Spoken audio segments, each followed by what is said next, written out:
Hi, my name is Melanie Laborwit, and I work at the New Mexico History Museum. Welcome to Turning Pages again. We want to read books about all different parts of New Mexico history and life, and lots of special events that are happening around the country, too. This month in June is Black Music Month, and we decided we're going to celebrate with a musical book that I think you all are going to like. So here we go. I'm going to be joined today with a wonderful vocalist, Tracy Whitney, and I'll let her tell you a little bit more about this great book. Hi, my name is Tracy Whitney, and I am really excited to be here today with the New Mexico History Museum. I'm going to be reading a book for you today called Hip Cat by Jonathan London, illustrated by Woodley Hubbard. It's also published by Chronicle Books. I'm going to read the dedication to you. For Herschel Silverman, jazz poet, and Bobby McFerrin, scatman, to the memory of Miles Davis and John Coltrane. That's some fast company there. This is the jazz story of a hip saxophone-playing cat who heads to the big city to seek fame and fortune. Once there, he finds that the top dogs own the cool clubs and that sometimes you have to work at the doggy diner to make ends meet. But he also learns how important it is to do what you love to do and do it well. He was a hip cat, a hep cat, a cool cat, living all alone in a riverside shack. Ooby-Doo John, the sax man, scat man, the cool cat man. One day he said to himself, all I want to do is make jazzy music.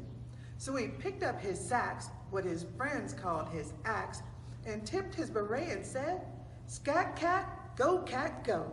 Hip cat daddy-o's got a horn to blow, and that cat scat. He hopped on the night train, the faster than light train, and in no time he came to a city by the bay. It was bebop, rebop city, a bongo, congo, roller coaster, jazz in your bones city. Hip cat moseyed along, singing a song, swinging his axe. He slipped into Minnie's can-do on Fillmore and said, sweet Minnie, I want to blow my horn. Big Max the Manx cat was reading poetry at the mic, stomping the floor to the rhythm of his words. And when he was through, our hip cat hero with a horn to blow blew. His sax bobbed and swung, screeched and skunked, purred and barked. The cats in the club said, go cat, go, and Hip Cat wailed into that horn. He wailed his song of longing, his song of joy, his song of loneliness and looniness. And the crowd went crazy. The joint was jumping, toes tapping, and cats bopping, chairs dancing, and shadows hopping. Still tapping his toes and bobbing his head, Hip Cat stopped blowing and started ooby-dooing instead. Ooby-doo, blah, blah, blah, shooby-wah, my kitty cat, so wah-bee-bop, a-wom-bop-bam, blam. His new fans loved him and many hugged him. He was a bad cat, a mad cat, a rad cat. But many could only pay him with peanuts. Now he was penniless hip cat daddy-o with a tail to tail and a tail to wail. He hit all the jazz joints in town looking for a gig that would pay the rent. He was getting tired of living in a tent. But the joints were owned by the top dogs. If cats wanted to make it, they couldn't fake it.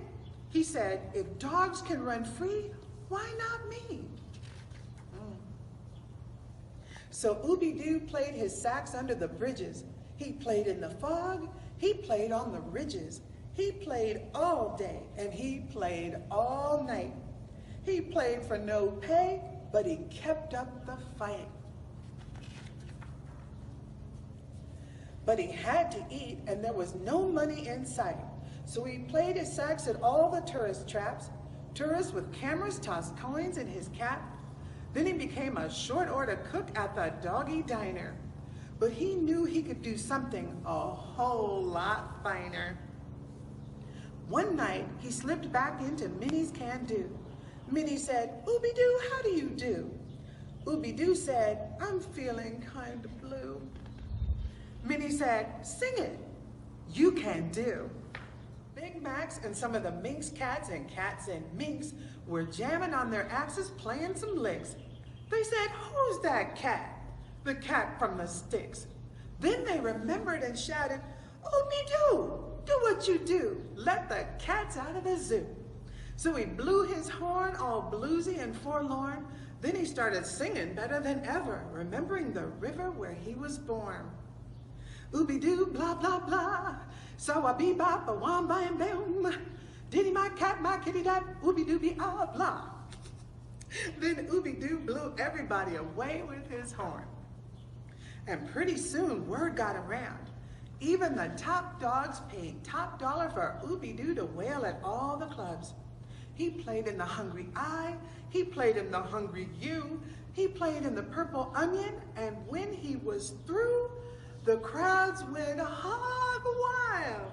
Now wherever he went in style. He tore down his tent and paid the rent. He ate tall ice creams and paid all his bills. They called him a jazz magician, a great musician, and a poet of the blues. And when he rode the cable cars over the hills, his feet flew out in his shiny new shoes. Ooby-Doo shouted, "Do what you love to do and do it well." He was a hip cat daddy-o with a tale to tell. He told it with his music and his Ooby-Doo witty ditty ditty shaboo wah day. My cat is a kitty and we play all day. Even the fat cats and the river rats back home listened to his music on the radio. They called him one cool daddy-o. He was a hip cat, a hep cat, a cool cat, a bad, mad, rad cat. Ooby-Doo John the sax man, scat man, the long, sleek cat man. The end.